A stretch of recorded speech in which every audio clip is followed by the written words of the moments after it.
Why are you so chunky? Why do you have an outlined butt? What is up, the world of the living? My name is Zloyxp, and today I want to talk to you about Animal Kingdom mashup, available right now on the Minecraft marketplace for Bedrock Edition. And yes, before you ask, it comes with skins. I'm gonna be a pirate macaw. This is a surprisingly well-designed skin, by the way. Now, generally, I don't much care for mashup type content on the marketplace. The thing is that the mashups generally are just basically survival with a changed resource pack. But this particular one caught my attention because it attempts to blend the more adventurous type of Minecraft with the general survival feel of the game. Heck, it even starts off just like an adventure map. You find yourself waking up in somebody else's house, and that somebody else, who also happens to be a giant mouse, quickly explains to you that you were found recently floating face down in a nearby ocean. Ah, you're awake. I found you down by the shore 2 days ago. Glad that you recovered so fast. You can use my all equipment inside. It's not much though. Maybe visit Telford Town down there for more supplies. Yeah, this map doesn't actually have any voice acting in it, as far as I can tell. Some characters do speak, and they actually say quite a bit of important stuff, so you will miss out if your player can't read. And you might chuckle at that remark of mine, but honestly, this map is full of custom models and cute designs that children, I feel, would very much enjoy. It also is one of those situations where cute does not necessarily mean cutesy. As a 27-year-old adult who plays Minecraft maps, I never felt like I'm being talked down to. Especially not when a giraffe came out and killed me with magic. Yeah, that happened. Dunewood apparently is populated entirely by aggressive hippos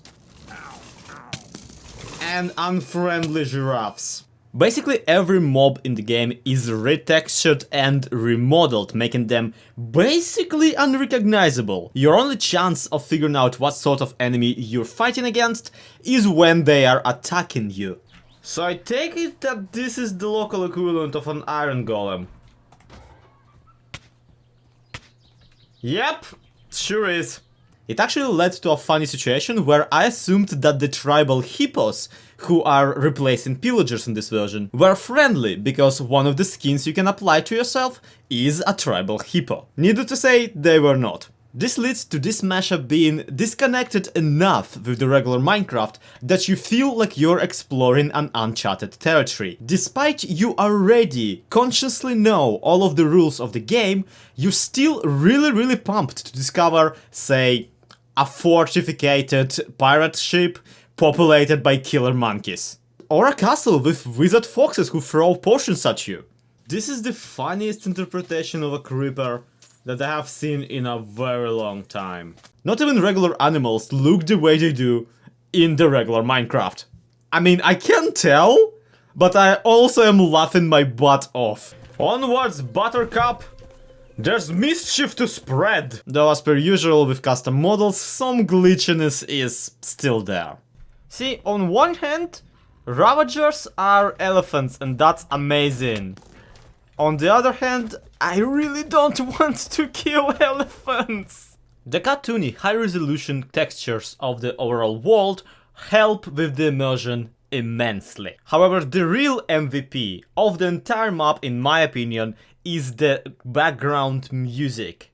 The map itself is broken down into many locations for you to discover, and nearly every location has its own sound.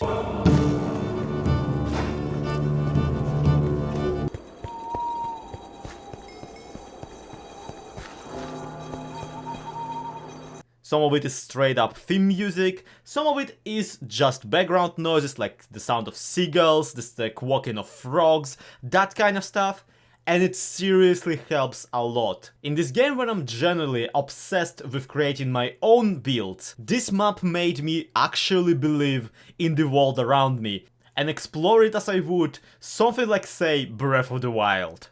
The Zelda-ness of the game is also helped by some of the locations being straight up dungeons that you have to conquer.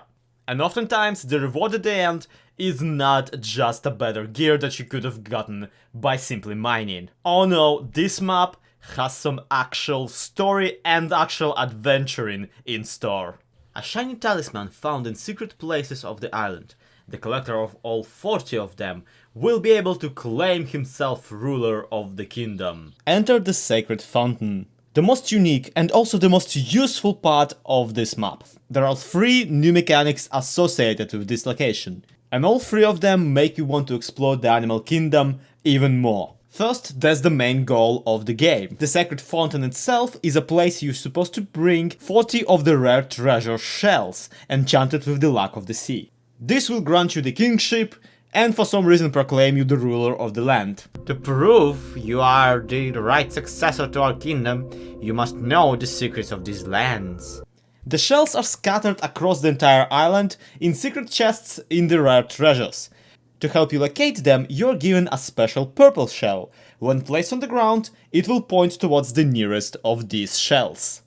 Another cool feature of the Runic Fountain is the room with the location list. Whenever you arrive at a new place of interest, you get flashed this sign that says, "You have discovered name of location." The archive room at the Runic Fountain helps you keep track of where you haven't been. Plus it shows cute pictograms for every single location, and that's pretty cool in my opinion. Now to get to the Runic Fountain, you will have to discover and activate a waystone. Activating it is basically as simple as showing up right next to it. This is actually how you originally get to the Runic Fountain too, which is a little bit of a problem in my personal opinion. I would honestly prefer if the game would just spawn you at the Runic Fountain, as that's where you get most of your exposition. In fact, the original mouse who pulls you out of the water tells you to go to the nearby town at the foot of the hill his house is on. Meanwhile, the nearest waystone that would teleport you to the Runic Fountain is on top of that same mountain, meaning that the character directs you exactly in the opposite direction of where you're kind of supposed to go. I don't know, maybe there was more of a point of going down to the little fort and I just never encountered it, but on the other hand, me never encountering it is kind of my point. If a player can skip a large part of the map's appeal by simply going where he's told to go, there might be a slight problem. Never mind, the Tailfort Waystone was literally just 10 blocks to the right. I couldn't find it behind this particular hill. Huh? You activated one of the waystones, that's amazing. Nobody has managed to do that in years. Yeah, have you considered not placing them in the middle of nowhere? More people might activate it if they actually can find them, you know. Anyway, overall there are 6 waystones that you can activate, and after you have activated them you can teleport to them freely, which just makes survival on this fun island just that much more convenient.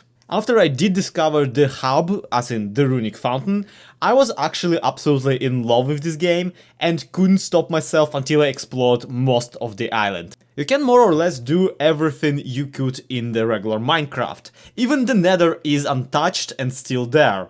Except the ghasts are replaced with giant flying cats, but I'm not complaining. Even Elytra and other cool stuff is just available in treasure chests all over the place, so you won't have to go to the end to get it. Because of the abundance of the custom models and a thoughtful positioning of spawners, every new location feels different because it's populated by different types of enemies, and also has a very distinct architectural style. My one complaint about that might be that there sadly isn't another friendly race except for the mice.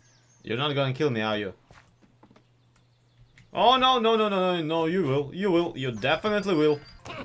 The regular villagers are replaced by giant mice you can trade with. But just like in regular Minecraft, no one but the villagers treat you like a friend, no one in here is up for a chat. Everybody wants to kill you basically on sight, or is a clueless animal that you will use for farming. Thankfully, the only penalty for being murdered is teleporting back to the original hut, unless of course you set a spawn somewhere in a bed. You don't even lose your items, skip inventory is on, so I don't know, have fun adventuring, I guess. Hello again, traveler. How's the adventuring life? Dude, you do realize that if I'm here, that means that I just died, right? It only somewhat detracts from the experience for me, because the world feels just a little bit less alive when literally everyone else is just an enemy. But hey, that's the limitation of this being a mashup pack instead of a full-on adventure map. Overall, I would say this is an excellent piece of map making, combining the best parts of the adventure maps with the best parts of the survival. I for one had a lot of fun kicking the monkeys out of their pirate ship and taking over it. All hail the pirate king Zloy, who is apparently a parrot. A parrot, if you will. As per usual, the link to the marketplace page of this map will be in the description, and that's gonna be it for today. Thank you everybody so much for watching. This has been Zloyxp, this has been Animal Kingdom Mashup Pack. Do let me know in the comments if there's any map you would like me to take a look at. But for now, that's gonna be it. To be continued, have a good one, bye bye.